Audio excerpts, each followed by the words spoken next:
All right. Good morning to everyone, and thank you for joining us here today. I'm Judith Ethier. I'm the Chief Administrative Officer for Greater Victoria Harbour Authority, and I'm very pleased to be with you this morning. Welcome to everyone that was joined on the call, and I do want to give a special shout out to Grace Lohr, our MLA for Victoria Beacon Hill, who is on the webinar this morning and is a huge supporter for us. So thank you, Grace, for joining us this morning. First of all, before we go any further, I would like to make the Indigenous land acknowledgement and begin by acknowledging that we are gathered on the territory of the Lekwungen people, specifically the Esquimalt Nation and the Songhees Nation, whose relationship with the land and the harbor continue to this day. Both in the office that I'm in today, as well as in the properties that GVHA stewards on our behalf. On today's call, this is the last of the 3 Indigenous meet and greets that GVHA has coordinated. You can find the previous sessions on our website if you're interested in watching them. We had some great panelists there, very fortunate to have some really good conversation and to be able to share about some other businesses. So please feel free to head over to our website. The purpose of today's call is to introduce each of you to some of the recent work that both GVHA and the South Island Prosperity Partnership have been doing to support Indigenous businesses. We want to be able to highlight to you some of the incredible businesses that are located here in Victoria and to provide these businesses with an opportunity to profile the work that they do and the services that they are providing. As an overview, we will talk about the Indigenous Business Directory that's been created, the local Indigenous economy. We're going to talk about some COVID recovery plans that are happening in 2021 for these businesses, as well as a little bit on Indigenous reconciliation. I'm going to open it up and just talk a little bit briefly about what GVHA has been doing for Indigenous businesses, and then I'm going to turn it over to Emily de Rosenraal, our co-host for today's session, and then we will jump in with the 3 panelists. So, at GVHA, we have some guiding principles that inform and direct the work that we do every day. One of those principles is clearly around our First Nations principle, and it identifies that we commit on working in partnership with both the Esquimalt Nation and the Songhees Nation as they pursue their cultural and economic aspirations in the harbor. We've been committed to this since the creation of GVHA in 2002, and it includes having both of the nations that sit on our board of directors as well as our board committees to help guide the organization. Over the years, we have supported both the Esquimalt Nation and the Songhees Nation with many initiatives, whether it be through employment, training, or their own economic development pursuits. In 2019, we went on to create the Indigenous Business Directory. And initially, that was to help us internally determine how do we better, through procurement, support Indigenous businesses in our area. We ended up coming up with a list of over 40 businesses, and it's listed now on our website. And part of the work that we do is not only to use that directory for our own procurement, but to really encourage those in the Greater Victoria area to reach out, learn more about these businesses, and being able to use them if and when possible. So feel free, check out our website. You can see the link there. We're always updating it with new businesses. If we're missing a business that you know about, please reach out, let us know so that we can add that to the list and keep it live.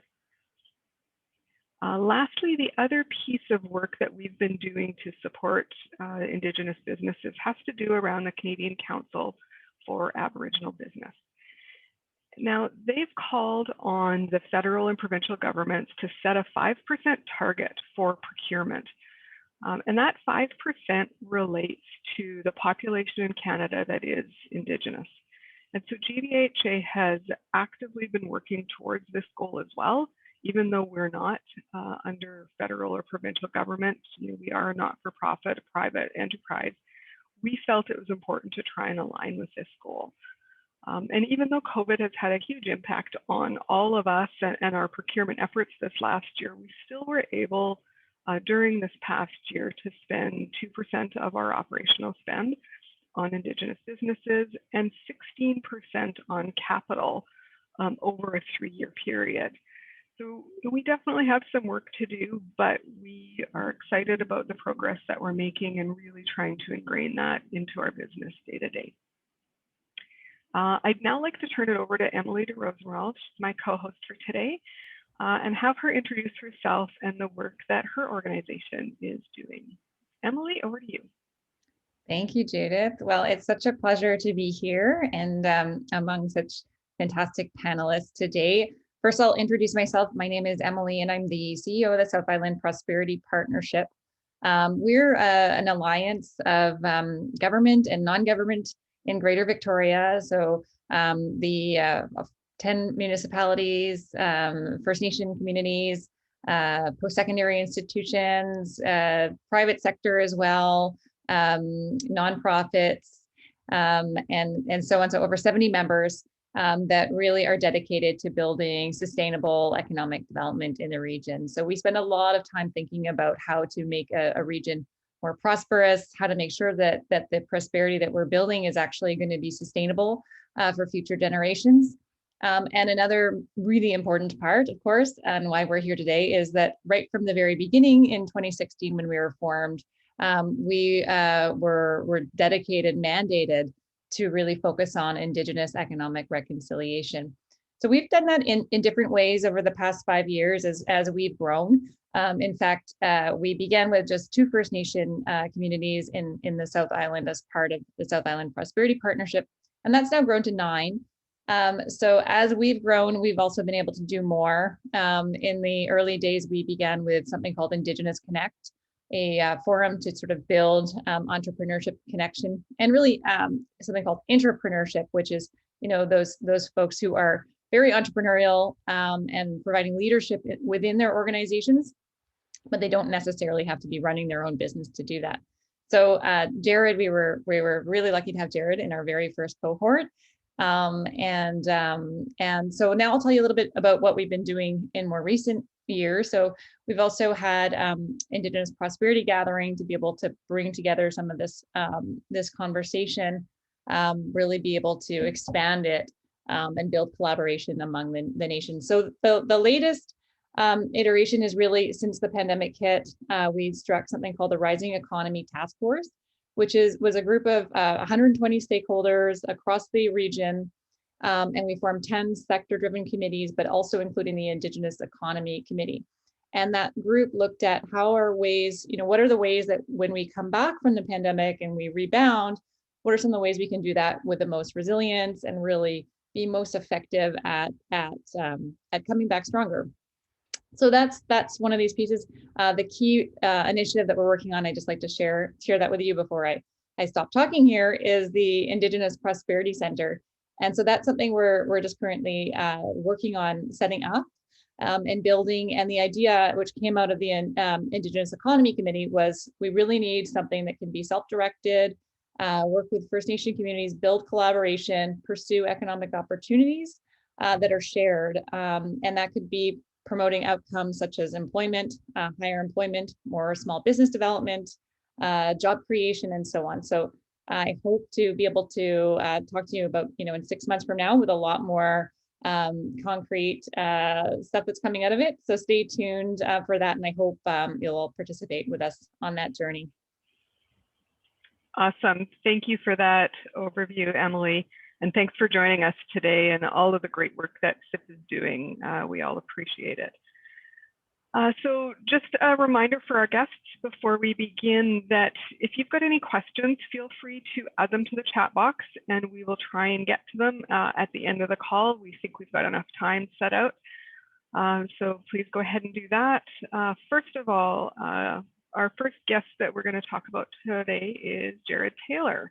So Jared is a member of the Namgis and the Talawazis First Nations and founder of Brandigenous, a branding and merchandising company with the goal to elevate the way people buy branded merchandise. So working out of the Songhees Innovation Center, Jared focuses on creating unique, quality branded designs for customers across Canada and was a finalist with the 2021 Business Chamber Award for Emerging Business Person of the Year category. Jared, over to you. Can you tell us a little bit more about your business and what inspired you to start it? Hey, everybody. Yeah, so what inspired me to start it was I just really thought the industry I was in, which is branded product, could be done a little bit better with a little bit more philosophy behind it. And I would say morals, you know what I mean? To really focus on quality and not just overdoing things, and also design. So I just had that inspiration that I thought, you know what, there's a market for this product. There always has been. And it's just, I think the world is shifting to less. And so how could I fulfill that product? And also, I just really wanted to chart my own course and to lead a team and to provide jobs. I just thought there was a huge opportunity. And I had read something about how a lot of Indigenous people wanted to work in their own communities. And I knew that I could create a business from what I already did where I could offer that up. So we're just kind of getting to that point now where we'll be able to, you know, offer jobs to people working in remote in communities doing what we do. So it's very exciting. That's awesome. And some of the products you've created look like they're over your shoulder there on your bookshelf.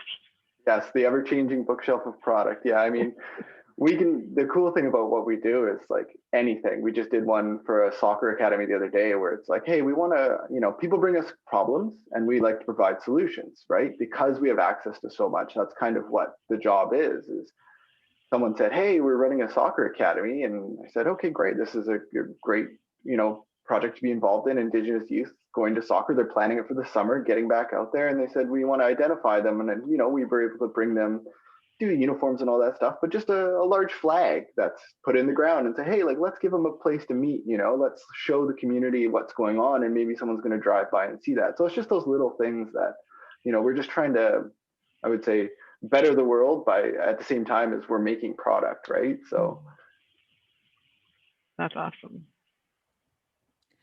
Jared, can you tell us a time about your business, can you tell us about your business philosophy with the 4 S's? Yeah, I'm sure the group would like to know, what does that really mean?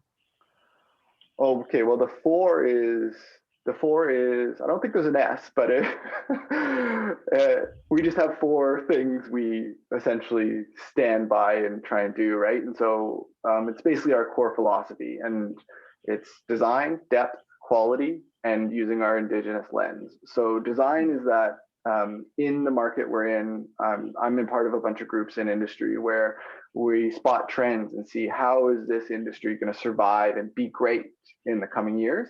And it was design as one of them, right? And not just taking someone's branding and slapping it on something and be done with it, right? Quite often we find that this can be the last thing that people think about for an event. You know, what's back when we had events, but you know what I mean? Like, even if you're sending stuff out, it's like, well, what's most important, you know, to have the platform, to have the people coming, right? And then they go, oh, we should get them a gift. And it's usually the last thing. And so we found that if we're designing things for people in-house, we're able to turn things around quickly, to really, that elevates the product, because people aren't just going to throw it out. We're trying to give a full product cycle. We're trying to think about it. We're not just selling it and being done with it and trying to make money that way. We're trying to really say, okay, what's going to eventually happen with this product? Is this person going to use it with this logo on it or with this design on it? So design's really important. Depth is just finishing product off, adding tags, boxes, all those kinds of things are most important now. It's not just, hey, hand them this product. It's put a tag on it and tell them why you bought it. We asked you why you were going to buy it. So we design those and get those put on product for you. And just quality, just going quality over quantity always. We're constantly dealing with that, retraining people to say, you don't have to buy 500 because you have maybe 500 people. It's okay to buy 50 and only 50 people get it, because that 50 will go a lot further than the 500.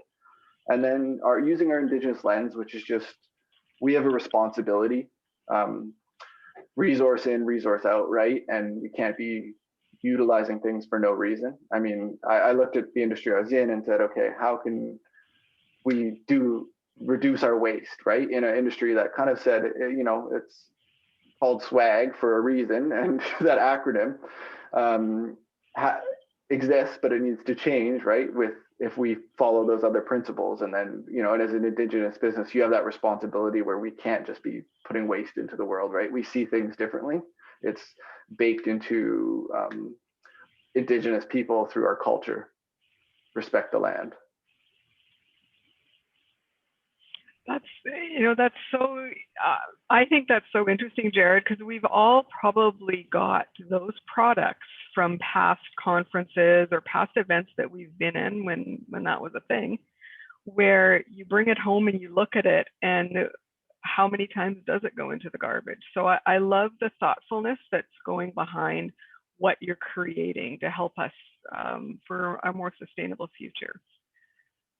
So tell me then, a lot has changed in 2020 based on the pandemic, the fact that we're not having events, and what have you learned from navigating your new business through the pandemic, and what are you most looking forward to as we come out the other side? I mean, I've definitely learned that this job can be done completely remote. We, don't see a lot of people, but it still flows and still works. And we had things in place to get things to people in their homes, split shipping, all that kind of stuff, and fulfillment. And now it's more of a possibility. I think it used to be only a thing for large projects, and now even the small business can ship stuff to people's homes efficiently. So definitely learned that, and I think it really, not having these large events has worked good for our vision, because people are sending out less now, right? And people are asking more questions. So it's really helped align a lot of our customers with us, our values, really quickly. So that's been great. And I'm most looking forward to is hiring more people, providing local jobs, because it's been an odd time during the pandemic. It's a job where you do have to start out close by with us and almost shadow somebody. So that's been a little bit awkward to not be able to do that. So looking forward to just getting a little bit back to normal and being able to do that and seeing what the future holds. So does that mean your business, I think through learning some of what's happened this year, has your business model shifted a little bit because of that? I mean, yeah, it pushed us further to being even more digital, I would say. I honestly thought maybe we would go a little bit more brick and mortar and, have a showroomy kind of thing. But I think people are now trained to buy remote, right? And so before, it's almost made it more efficient, because all we do is say, okay, we work with the customer, figure out what their needs are and what, we ask all the questions, quantities, source the product, kind of show them what their options are. And then we go, hey, if you have time, like, we're just going to ship you these 3 samples in one box. They're going to see them before they buy them. And then it's the same process as we did before. And it's almost more efficient, because now we're not holding random samples of things. We're not, there's less waste overall. We've created a more efficient model, and the pandemic kind of pushed us into that, and definitely more online ordering, of course, as a lot of small businesses saw. That's changed too, with people wanting to do stores with us that never would have considered it before. So that's made a big difference for us, and we're pushing that direction is great. It only means that we can hire people in remote communities more, and people can stay in their community, which for me just solidified that goal. And I'm looking forward to doing that. That's awesome. Well, thank you, Jared. Before we move on to the next guest, is there anything else that you would like to share about your business with the audience? You know what? I'll give a shout out to South Island Prosperity and Anamiki and Songhees Nation, because when I was thinking of starting this business, I was already in the industry and thought, okay, I think I could do this with my vision. And then I started researching offices and places, and I just didn't know. I was like, who do I reach out to? If you don't know anybody like that. And there was Indigenous Connect was running at the Innovation Center. And I thought, that's a cool space. I would love to work there, start my business there. And it was a way for me to engage with other like-minded entrepreneurs. And so what they were doing there, that first project really worked. It worked for me, right? I was already kind of researching a business and had done some things at the Friendship Center on business courses. And that kind of just bumped me to get comfortable in that space and really launch my business and dive fully into it. So it works. So it was great to see you come from that, I'm super appreciative, right, of that. Awesome. Thanks, Jared. There is one question in the chat directed at you, so I do want to ask it. Matt is asking, is all ordering online or available in any shops downtown? No, all the ordering for our stuff is done online, and we do have a small like retail line of product that we wholesale to places that want to sell it, like gas stations, and we have retail product which we do sell, but we only do it online at this point. Okay, perfect. Thank you. And thanks, Jared, for taking time today to share your business with us. Thanks for having me. Thank you, Jared. That was awesome. And you were always like the best to work with. So it made, all of your successes entirely your own. All right, so now I have the honor to introduce our next panelist, Tom Wesley from Salish Seaside RV. Tom is the manager of Salish Seaside RV Haven, the only RV park located in the Victoria Harbour. Salish Seaside RV Haven is owned and operated by the Esquimalt Nation and Songhees Nation. Tom has been with the company since June 2017, but he started his hospitality and tourism career at an early age of 8, helping his parents with his holiday cottage rentals on their farm on the Cotswolds in England. So after 7 years of working in a range of establishments and positions around the world, Tom moved to Canada and worked for the Oak Bay Marine Group before joining Salish Seaside RV Haven. So thank you, Tom, for being with us today. Thanks for having me, and hello, everyone. Yeah, it's good to be here. Awesome. Okay, so this time I'll put my glasses on so I don't make up a question. Tom, my first question for you is, can you please tell us a little bit more about Salish Seaside RV and how you came to work for the Esquimalt and Songhees Nation? Yeah, sure. So we are a, I suppose, luxury RV park located in downtown Victoria. I came to work with the company. So one of the directors approached me, and I went through the interview process and was lucky enough to be offered the position. And I started in June 2017. They took me down to the site, and it was a dust bowl, and they said that we want to open an RV park here in August. So I said, sure. And then there were a few delays. So we ended up opening in September 2017. But business has just been, booming since we started. Obviously, COVID's thrown a bit of a wrench in the works. But yeah, yeah. Well, and you alluded, a lot has changed in 2020 from when you first opened to this past year. Mm-hmm. So how did the pandemic impact your business, and what kind of changes have you had to implement to keep the park open? So our business in the winter is primarily snowbirds from elsewhere in Canada. They come over here and spend the winters in the mild Victoria. But in the spring, summer, and fall months, I would say up to 70% of our business is international, whether that be from the US or Europe. We get a lot of Europeans. So obviously, as you can imagine, that hit us really hard. So when the pandemic rolled around in March, we'd had a good, strong winter, but everyone started to leave and go back to their health regions, fair enough. And then April and May, we went from being 80 to 90% booked. We finished the months at 20% and 40%. So a lot of the guests who were there for the winter left to go home, but a lot of them didn't have anywhere to go. So we ended up offering them, good rates, and they ended up staying longer. But obviously we didn't have the normal occupancy we would have done. And then throughout the rest of the summer, we just had a lot of local bookings. And again, our occupancy, I don't think we went over 60%. So it did hit us really hard. Mm-hmm.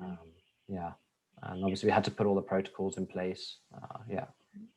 And I bet it was nice, though, on one hand, to be able to share it with more locals and have them Absolutely understand what was right in their backyard that that's been newly added. Yeah, so that's been a real focus, especially this spring. The winter we just had was actually the busiest we've ever had. But we typically do kind of 70% monthly guests who just stay throughout the whole winter. And then we typically keep about 30% aside for nightly and weekly guests, which we didn't do this year. because obviously with the travel restrictions, we just wanted to get people in for the monthlies. Yeah. Mm-hmm. Okay, thanks, Tom. So as we're, we've obviously been through a very difficult winter, but there's quite a lot of light on the horizon. I think with the new announcements, in particular yesterday, finding out that we're due to get the second vaccine within 8 weeks. So tell us, like, what are you looking forward to this summer? So, I mean, as all of us are probably, things going back to some sense of normality. Looking forward to being busy again, putting our team to the test. We had to really reduce our staff.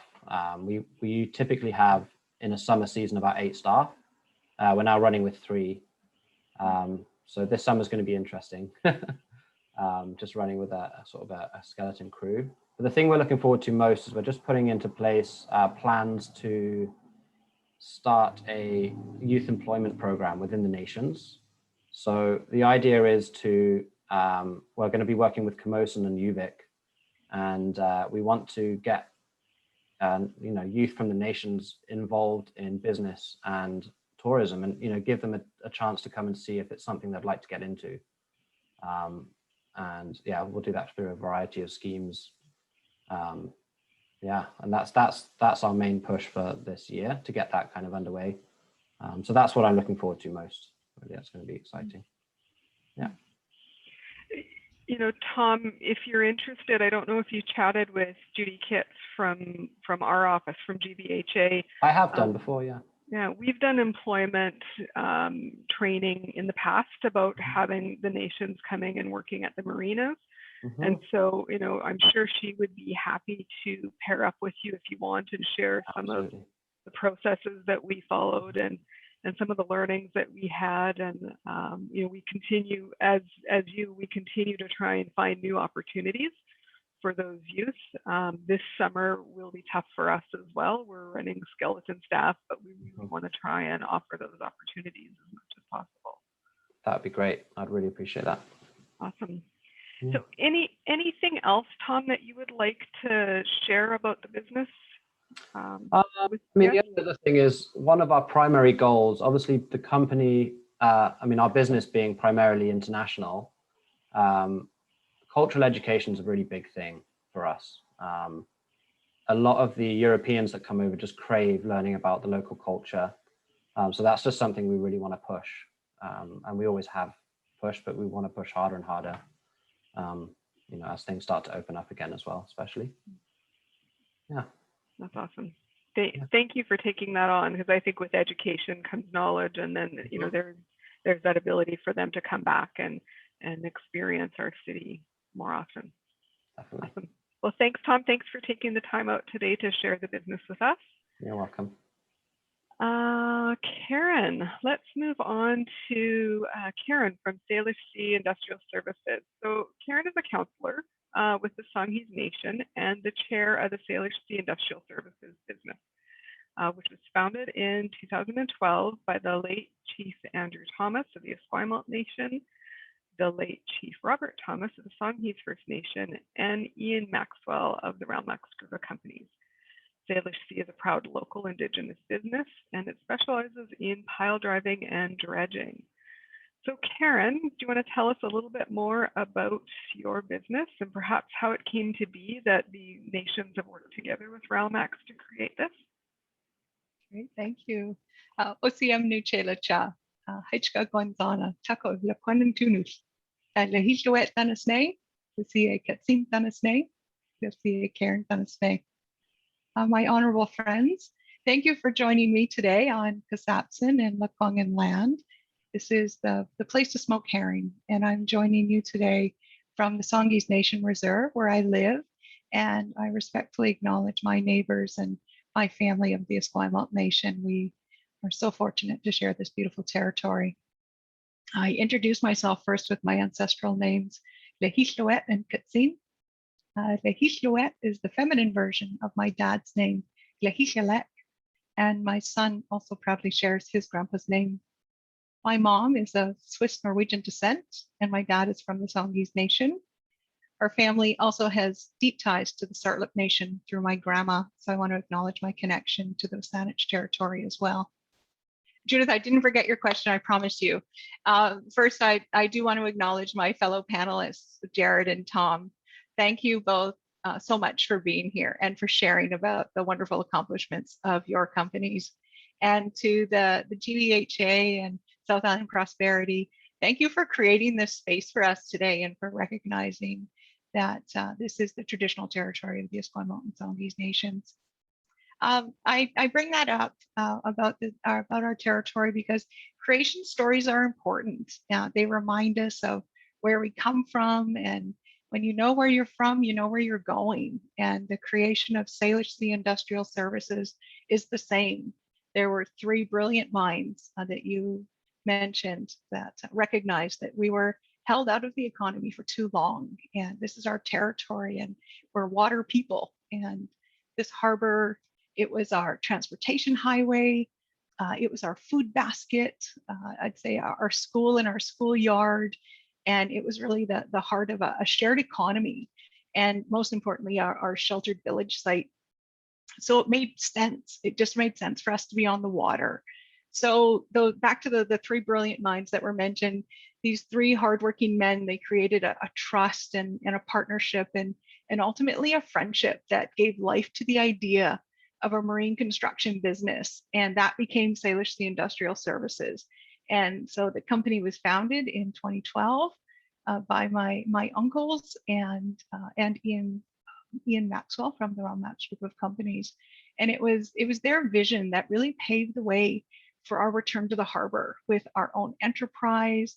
And we became a tax-paying company where we bid on work as equals. We have an Indigenous employment training program like no one else, and it's creating meaningful employment opportunities for our nation.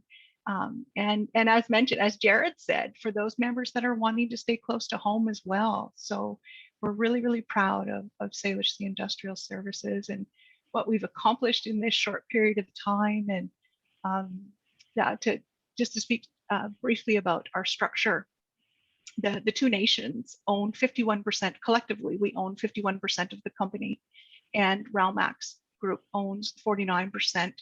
And it's just a partnership that it just makes sense. And the wisdom of these 3 men is inspirational. And what we're really looking forward to is it's that vision that is going to guide our company for future generations in such a good way. And it's just created a lasting legacy for both our nations. And I think it should serve as a model for how a genuine joint venture can be with local nations. Thank you for sharing that, Karen, and for framing it as a story. And I think that's lovely for us to be able to hear about your personal story and your background, and then how it, and then the story, framing it as a story for the organization as well. I think it's something we probably don't do enough, but we each have our own histories and bring our own different viewpoints to the organization. So I appreciate that. Thank you. Mm-hmm. You're welcome. Emily, I think you have a question for Karen. Yeah, thank you. So, Karen, that was really wonderful. I love the lessons that are part of that, and the so resonant to me the idea of being part of the ocean economy, because of course it's been there for forever and so integral to your culture. So picking up on that, I'm really wondering, how did the pandemic actually shift any of your business? What kind of lessons have you learned, and what can you share with us today? Yeah, thank you. Great question. What a year this has been for businesses, hardworking folks and families impacted by the pandemic. I know so many businesses closed as a result of that, and that kind of loss is deep. The hurt is deep for the business owners and for our community at large, because the heart and soul and sweat and tears that goes into business ownership is only surpassed by the passion to make a business work and to provide a service for our community and for our visitors. And this pandemic was just a force that we could just never have imagined. So my heart goes out to all the businesses, first and foremost, to the businesses and the business owners that were impacted over the last year. Salish Sea Industrial Services, we're a water-based business, and the marine construction market didn't slow down. So we were really fortunate in that regard, and that our workload was normal, or kind of business as usual, if you will, throughout 2020. Like all businesses, though, we did have to implement COVID-related safety measures, and as you can imagine, our biggest challenge was social distancing while working in close quarters on the barges. And really, that was our biggest challenge, was just the space and proximity to one another, and making sure everybody stayed safe. Thank you for sharing that, Karen. GVHA had the opportunity to work with Salish Sea Industrial on the ship point repair project just pre-pandemic. And I was glad to see it was delivered on time and on budget, and our staff worked really well with Salish Sea. And I think there was a great relationship building that occurred during that time. So thank you for your part and for Salish Sea's part in helping us keep that structure up and running. What projects are you working on now that are exciting you? Yeah, thanks for that question. I want to just talk very briefly about that ship point project, because as you said, that was in 2019 and right before the pandemic. But that was for us a really great demonstration of the quality of our work. And if I can just digress for just like a minute, there was a ton of disposal on that job. And I mean that quite literally, because there was, I believe, hundreds of tons of asphalt removed. But once that dock was opened up and those structural beams underneath were exposed, we put in new steel pipe pilings and at depths of over 100 feet. And there was so much work that took place under the dock and under the water. And I bring that up because as locals and as visitors, we're only seeing that newly paved area and have the benefit of that space for events and celebrations. And we really rely on the GVHA and your stewardship of the harbor. So we appreciated that opportunity and the partnership that we created as a result of that job. Some of the exciting work that we have happening, we were successful in a bid recently on a project for the city of Victoria, and it's set to begin very, very soon, actually. We're going to be removing and replacing a portion of a failing seawall. And that seawall is located between Harbor Air and the access bridge by Redfish, Bluefish. And so we'll begin excavating and disposing of, I think it's about 1,600 tons of contaminated material. And we'll supply and install a new pedestrian bridge. And we'll be importing and placing, I think, about 350 tons of new riprap as well. And another really exciting project for our company is the removal and disposal of derelict boats. We initially won a federal government contract as part of the abandoned boat program, and we removed 17 boats in the Gulf Islands. And we have really carved out a niche for ourselves in removing abandoned boats from the waters around BC. And we recently secured a contract through the BC government to remove 100 derelict boats now around the southern Vancouver Island and Gulf Islands. And it's such a great project to be a part of, because abandoned boats have been an issue for such a long time, and to play a key role in cleaning up our coast and protecting our waters is really, really important for our nations. And for our company, for the Romax Group as well, and for Salish Sea Industrial Services. Thank you for that. And I will echo that, how important it is to keep those waterways clean. And so thank you to Salish Sea for doing their part in cleaning up those derelict boats. All right, well, that ends the formal part of our session here today. And Brian's put a comment in the chat that if there's any other questions, please throw them in the chat, and we will, whether it's for Jared, Tom, Karen, or Emily or myself, Indigenous procurement, or what's happening with these businesses, we'd love to be able to answer them.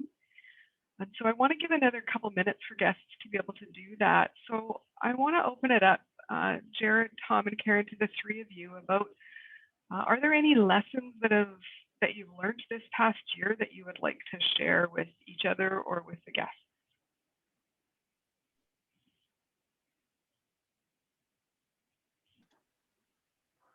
I'll go.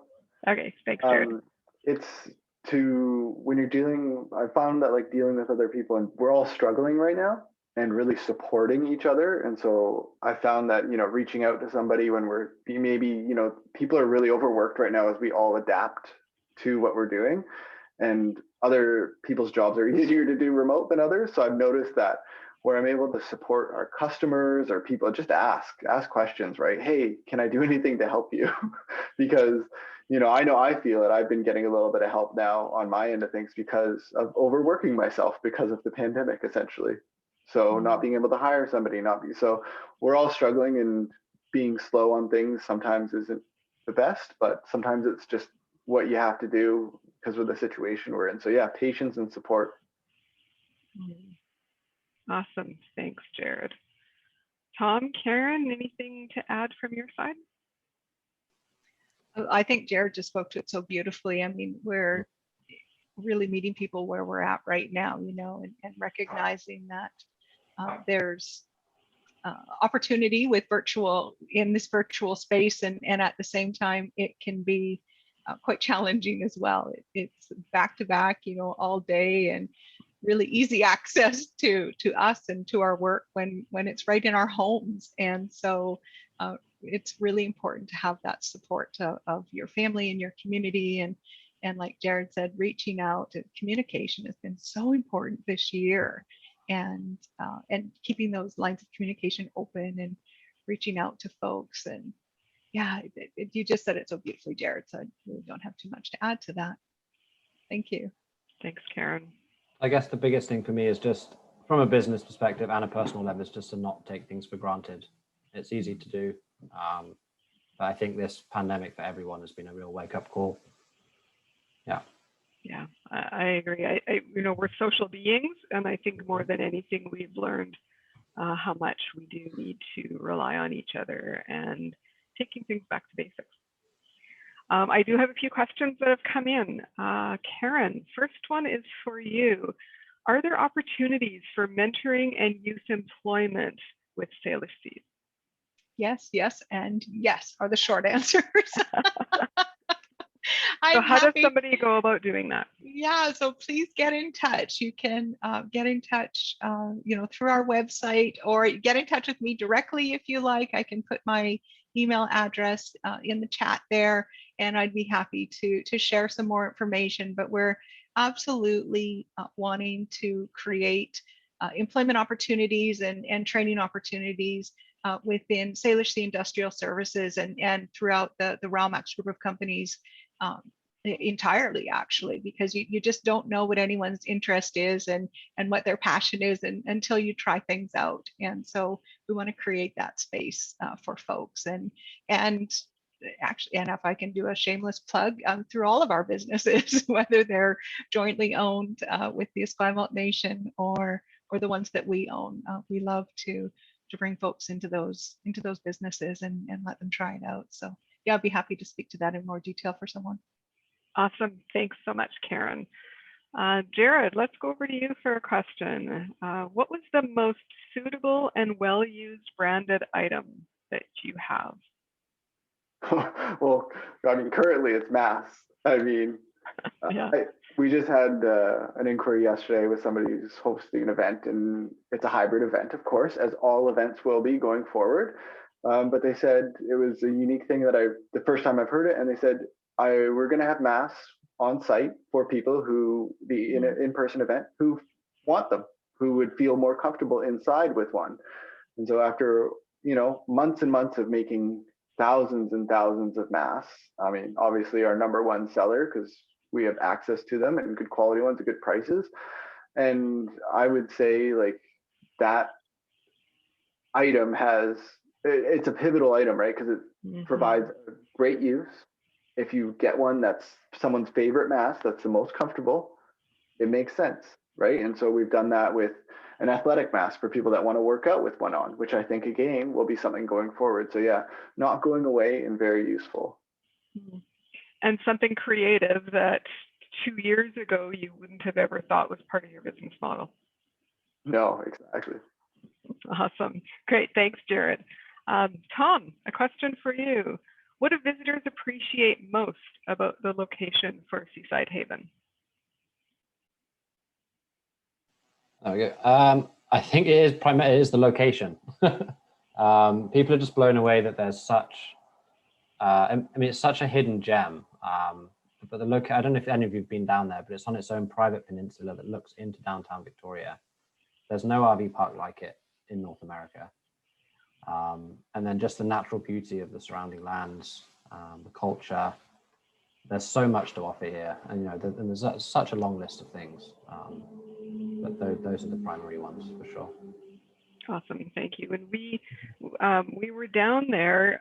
We had rented some space in the building for an event, and beautiful view on the second floor. So I agree, it is a gorgeous facility. There's something else that's quite exciting. We've just bought a 3-story float home that we're now currently renovating, which we're going to start renting out. It's going to be beautiful when it's finished.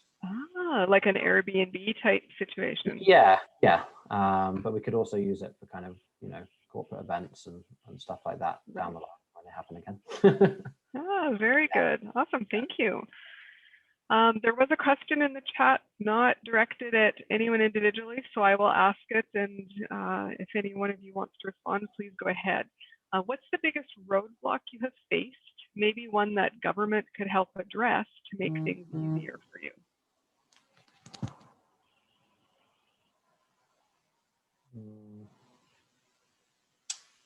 I can't think of a specific roadblock in terms, I mean, we've applied for various grants and stuff and it's all been very straightforward. I mean, we could always take more grants, but obviously there's only so much money to go around. So yeah, it kind of is what it is. Okay, thanks. Jared or Karen, any roadblocks you can think of? Yeah, Jared? Well, I can do one. For me, I think we've kind of already talked all about it a little bit in that, you know, we want to provide opportunities to youth and introduce youth in business. And I think, you know, there's a lot of young Indigenous people out there, and we're the fastest growing percentage of Indigenous young people, right? And for me personally, as a small business, I would love somewhere where I, you know, instead of just doing it myself as the business, to do the hiring process, almost like a program where it's just like, hey, here's, you know, we take in applications for people, you know, and maybe we link it up with grants somehow or something where it's going to help me a little bit to, you know, train somebody up and get them on their feet for working with us, right? Because it is a large expense to, you know, I just did my first hire and it's a massive expense, and it really changed now that we're working remote. They're fully remote, right? And so for me, it was like, okay, I'm buying computers, desks, chairs, everything. And I was like, whoa, I didn't realize. And I want to be a really good employer. And that means asking them, what do you need? And also I'm now paying people because they're working at home, right? And so if you're working at home, you have to offset that for them. And I'm like, I'm taking up space in your house to work. So offsetting that, right? And so I would think something like that for someone like me would be very helpful, especially if it's Indigenous youth, right? Where it's just like, here's opportunity. Which one do you want? I think that would be very helpful. Awesome, thank you. Okay. Can I answer that one real quickly as well? Of course, yeah. I think there's a real opportunity for Indigenous owned businesses, and where government can help is, you know, with the under the umbrella, if you will, or in the spirit of reconciliation. And this goes beyond artwork and putting up signs and recognizing a local nation. We're talking about economic reconciliation, you know, getting Indigenous businesses into the economy and supporting them, and making sure as well that these are in fact Indigenous owned businesses. It's not, I would just say that they're genuine and legitimate, but really supporting that economic reconciliation as well. Great, thanks, Karen. All right. Any other, last words? Anything else any of you would like to share? We've still got a few minutes left, but I don't want to stretch this out. No more questions seem to be coming in, so I'm ready to wrap up unless somebody's got something just burning. No. All right. Okay, good. So thanks, Jared, Tom, Karen, and Emily for taking the time out of your day and having us complete the last of the 3 virtual meet and greets that GVHA has hosted with.